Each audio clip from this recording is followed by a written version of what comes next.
नमस्कार साथियों, स्वागत है आप सभी का आपके अपने YouTube चैनल अनु मैम की क्लास में। आज हम डिस्कस करेंगे बुद्धि के त्रिविमीय सिद्धांत के बारे में या 3 डायमेंशनल थ्योरी के बारे में, जिसको दिया था गिलफोर्ड ने। यहाँ जो संख्या दी गई है 3, इसमें कई बार कन्फ्यूज़न हो जाता है क्योंकि कभी कभी त्रितंत्र सिद्धांत के बारे में पूछ लिया जाता है जो दिया गया है स्टेनबर्ग के द्वारा। इसी तरह स्पीयरमैन ने 2 कारक सिद्धांत दिया, बाद में इसमें एक और कारक जोड़ दिया, तो ये त्रिकारक सिद्धांत बन गया या 3 फैक्टर थ्योरी कहते हैं उसको। लेकिन अगर त्रिविमीय सिद्धांत या 3D सिद्धांत की बात होगी तो ये सिद्धांत दिया गया जेपी गिलफोर्ड के द्वारा। यहाँ बुद्धि की 3 विमाओं की या 3 डायमेंशन की बात की गई है। कौन सी है ये 3 डायमेंशंस और किस तरह क्लासिफाइड किया गया है इनको, इन सभी को हम डिटेल में समझेंगे क्योंकि इनकी डिटेल बुक में भी नहीं मिल पाती है। तो चलिए शुरू करते हैं आज के मोटिवेशनल थॉट के साथ। जो सिर्फ फिरे होते हैं वही इतिहास लिखते हैं, समझदार लोग तो सिर्फ उनके बारे में पढ़ते हैं। जी हाँ, इतिहास वही लिखते हैं जो जज्बा रखते हैं कुछ कर गुजरने का। या सिरफिरे का मतलब ये नहीं है कि आप ऊट पटांग काम करने लगें, बल्कि सिरफिरे से आशय ये है कि जो लोग हर बात को दिल से लगा लेते हैं, किसी भी बात को चैलेंज के रूप में लेते हैं और फिर जब तक वो उस काम को कर नहीं लेते चैन से नहीं बैठते। तो जीवन की चुनौतियों को स्वीकार करते हुए चलिए शुरू करते हैं आज का। जानते हैं जेपी गिलफोर्ड के बारे में। जॉय पॉल गिलफोर्ड पूरा नाम था इनका। Joy Paul Guilford was an American psychologist best remembered for his psychometric study of human intelligence including the distinction between convergent and divergent production. JP Guilford American psychologist थे। वो human intelligence पर अपनी psychometric study के लिए याद किए जाते हैं बेसिकली। इसी के साथ उन्होंने कन्वर्जेंट थिंकिंग और डाइवर्जेंट थिंकिंग पर या अभिसारी और अपसारी चिंतन पर भी काम किया। जेपी गिलफोर्ड ने मेंटल एबिलिटी को मेनली 3 डायमेंशंस में डिवाइड किया। उन्होंने अपने फैक्टर एनालिसिस रिसर्च के बेसिस पर 1967 में एक बॉक्स के जैसा मॉडल दिया। इसी को इंटेलेक्ट स्ट्रक्चर मॉडल भी कहा जाता है। समझते हैं इंटेलेक्ट स्ट्रक्चर मॉडल के बारे में। स्ट्रक्चर ऑफ इंटेलेक्ट या बुद्धि की संरचना। इन्होंने कहा कि इंटेलिजेंस में बहुत सारी इंटेलेक्चुअल एबिलिटीज़ होती हैं या मानसिक योग्यताएं कहा गया इनको। उन्होंने सबसे पहले बुद्धि या इंटेलिजेंस में 120 मेंटल एबिलिटीज़ की खोज की थी और उसके बाद इन्होंने जो और रिसर्चेस की उसके बेस पर ये 150 हो गई। देन फाइनली अब ये 180 फैक्टर्स को मानते हैं इंटेलिजेंस में। समझेंगे आगे इनको भी।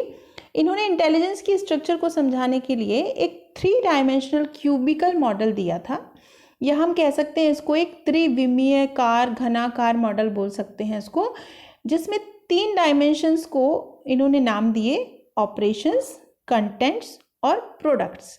ऑपरेशंस को हम संक्रियाएं कहते हैं, कंटेंट्स विषय वस्तु हो गई और प्रोडक्ट्स हो गए उत्पाद।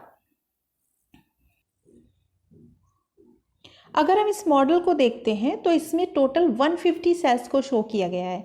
हम देख सकते हैं कि हर एक सेल के 3 डायमेंशन को शो किया गया है। यहाँ कंटेंट में 5 इंटेलेक्चुअल एबिलिटीज़ को शो किया गया है। कौन कौन सी हैं? Visual, auditory, symbolic, semantic, behaviour. अगर हम देखते हैं ऑपरेशन को तो इसमें भी 5 इंटेलेक्चुअल एबिलिटीज़ या बौद्धिक योग्यताओं को दिखाया गया है। कौन सी है? Cognition, memory, divergent production, convergent production और इवोल्यूशन। और अगर हम प्रोडक्ट को देखें तो यहाँ 6 एबिलिटीज़ हैं। Unit, classes, relations, system, transformations और इम्प्लीकेशंस। इसी तरह अगर तीनों इंटेलेक्चुअल एबिलिटीज़ को हम मल्टीप्लाई करेंगे 5 × 5 × 6 = 150।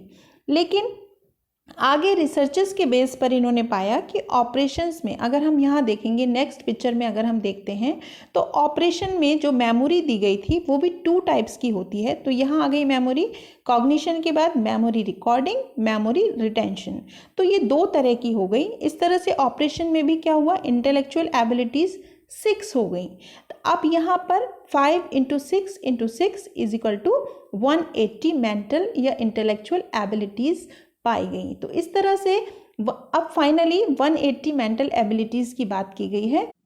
अब समझते हैं 3 डायमेंशंस के बारे में। सबसे पहले लेते हैं ऑपरेशंस या संक्रियाएं। क्या है ऑपरेशन? जब भी आप कोई क्रिया करते हैं किसी भी प्रॉब्लम के सॉल्यूशन के लिए या किसी चीज़ को देखकर आपका माइंड सोचता है कि इसका क्या करना है, तो वो क्या कहलाएंगी? संक्रियाएं। सबसे पहली इंटेलेक्चुअल एबिलिटी इसमें आती है संज्ञान, यानी कॉग्निशन। जब आप कुछ सीखना चाहते हैं, आप सीख जाते हैं, स्किल डेवलप कर लेते हैं, मीन्स किसी भी चीज़ को आप अपने संज्ञान में लेते हैं, अपनी बुद्धि में बैठाते हैं, वो कब होगा? जब आप संक्रिया करेंगे या प्रोसेसिंग होगी। ओके, मेमोरी रिकॉर्डिंग और मेमोरी रिटेंशन। मेमोरी के ही दो पार्ट हैं ये, मेमोरी रिकॉर्डिंग और मेमोरी रिटेंशन, स्मृति अभिलेख और स्मृति अवधारण। सबसे पहले समझते हैं रिकॉर्डिंग। तो मेमोरी रिकॉर्डिंग क्या हुई? जब आप किसी चीज़ को एनकोड कर लेते हैं माइंड में, उसको रख लेते हैं दिमाग में, याद कर लेते हैं। ओके, देन मेमोरी रिटेंशन, तो इसका मतलब जब आप रिकॉल करते हैं उसी के थ्रू जो आपने रिकॉर्ड किया था, किसी चीज़ को पहचान पाते हैं कि और याद करके उसको न्यू सिचुएशन में आप उसका यूज़ कर पाते हैं। हम क्यों मेमोराइज करते हैं किसी भी चीज़ को? क्योंकि जब हमें रिक्वायरमेंट हो तब हम उस किसी भी चीज़ को पहचान पाएँ, रिकॉल कर पाएँ, उसका यूज़ कर पाएँ। ओके, नेक्स्ट है डाइवर्जेंट प्रोडक्शन। हमने क्रिएटिविटी वाले वीडियो में समझाया था। Basically divergent thinking means when you are able to generate multiple solution of the problem. Means जब आप किसी भी प्रॉब्लम को बहुत से सॉल्यूशन, किसी भी प्रॉब्लम के बहुत सारे आपके पास सॉल्यूशन होते हैं, चारों दिशाओं में आपका दिमाग चलता है, तब डाइवर्जेंट प्रोडक्शन कहलाता है। वो जो यूनिक हो, न्यू हो, ठीक है, लेकिन हमेशा तो ऐसा नहीं हो पाता, सभी के पास ये एबिलिटी भी नहीं होती। जब कभी भी आपके पास एक प्रॉब्लम का एक ही सॉल्यूशन हो, परफेक्ट हो, पॉपुलर हो, तब प्रोडक्शन होगा कन्वर्जेंट या अभिसारी। ओके, एग्जाम्पल से समझ लेते हैं, मैथमेटिक्स में ही ले लेते हैं भाई। अगर 2 × 2 = 4 है तो 4 ही होगा, आप उसके बहुत सारे आंसर नहीं निकाल सकते। ओके, नेक्स्ट है इवोल्यूशन या मूल्यांकन। When you are basically judging, जब आप जज करते हैं, आप प्रॉफिट या लॉस को ध्यान में रखते हैं, ये वैलिड है या नहीं, कोई भी ऐसा काम जिसमें आप मापते हैं, तोलते हैं किसी भी रूप में, तो ये जो जजमेंट का प्रोसेस है यही कहलाता है क्या? मूल्यांकन या इवोल्यूशन। नेक्स्ट है कंटेंट या विषय वस्तु। कंटेंट क्या है? अभी हमने जो ऑपरेशन या संक्रियाएं समझी वो हम अप्लाई किस पर करेंगे? इन्फॉर्मेशंस पर, जो हमारे माइंड को दी जाएंगी या जो इनपुट फॉर्म में होती हैं। Contents are the various kind of information that exist in the environment and on which operation are carried. मतलब जो हमें एनवायरनमेंट से इंफॉर्मेशन मिलती है या जिस भी विषय वस्तु पर या सब्जेक्ट पर हमें कुछ भी करना है तो वो कहलाता है कंटेंट। इसमें कौन सी एबिलिटीज़ दी गई हैं? Visual, auditory, symbolic, semantic, behavioural. समझते हैं विजुअल, तो जो भी कॉन्क्रीट फॉर्म में या मूर्त रूप में आपके चारों तरफ आपको दिखाई देता है, या जो भी इंफॉर्मेशन आप अपने सेंस ऑफ साइट के थ्रू परसीव करते हैं, जैसे आप शेप को समझते हैं, साइज़ को या कलर को समझ पाते हैं, तो वो आप किसके थ्रू समझते हैं? सेंस ऑफ साइट की हेल्प से।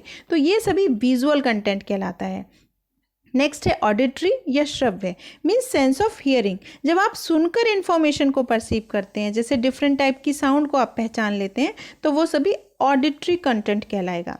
Next symbolic. Symbolic is sine language. मतलब फॉर एग्जांपल लेते हैं कि साइन ऑफ एडिशन या सब्ट्रैक्शन या मल्टीप्लिकेशन, आप जिस भी चीज़ को, जिस भी साइन को देखते हैं उसे देखते ही समझ जाते हैं। जैसे प्लस का साइन है तो आप समझ जाएंगे कि जोड़ना है, माइनस का है तो आप समझ जाएंगे कि हाँ घटाना है। तो इस तरह से आप सिंबल्स के थ्रू जब परसीव करते हैं इन्फॉर्मेशन को, तो ये सिम्बॉलिक कंटेंट कहलाता है। ओके, नेक्स्ट है semantic. When you perceive information on the basis of meaning, मतलब यहाँ लैंग्वेज इन्वॉल्व होती है। फिर है बिहेवियरल या व्यवहारिक। मतलब जब आप दूसरे को उसके बिहेवियर के बेस पर समझते हैं, या आप कितने टाइप से खुद को एक्सप्रेस कर सकते हैं, गेस्चर से, पोस्चर से या फेशियल एक्सप्रेशन से, मीन्स ऑब्जर्वेशन के थ्रू आप सामने वाले को समझ जाते हैं। फिर उसी के अकॉर्डिंग आप ऑपरेशन या संक्रिया करेंगे या प्रोसेसिंग होगी, जैसा भी कंटेंट या इनपुट मिलेगा आपको, तो ये कहलाएंगे कंटेंट या विषय वस्तु। ओके, अब समझते हैं प्रोडक्ट्स को या उत्पाद।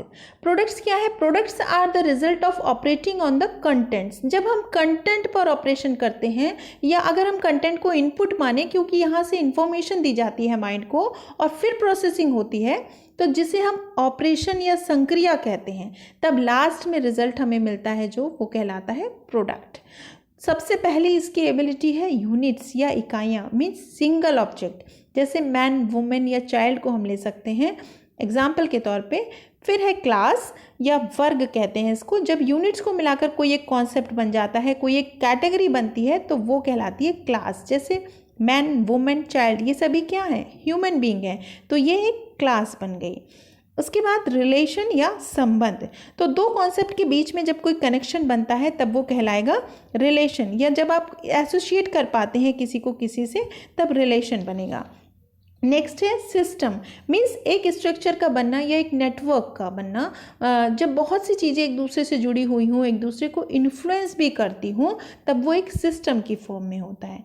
ओके, फिर देखते हैं ट्रांसफॉर्मेशन या रूपांतरण, तो जब इंफॉर्मेशन को ट्रांसफॉर्म किया जाता है या कुछ चेंज किया जाता है, मॉडिफाई किया जाता है, तब वो कहलाता है ट्रांसफॉर्मेशन। नेक्स्ट है इम्प्लीकेशन या प्रयोग, मीन्स जो कुछ आपने सीखा अब आप उसको अपनी लाइफ में इम्प्लीकेशन कर सकते हैं, उसका यूज़ कर सकते हैं, तब वो कहलाएगा इम्प्लीकेशन। आशा करती हूँ आप सभी को गिलफोर्ड की 3 डायमेंशनल थ्योरी समझ में आई होगी।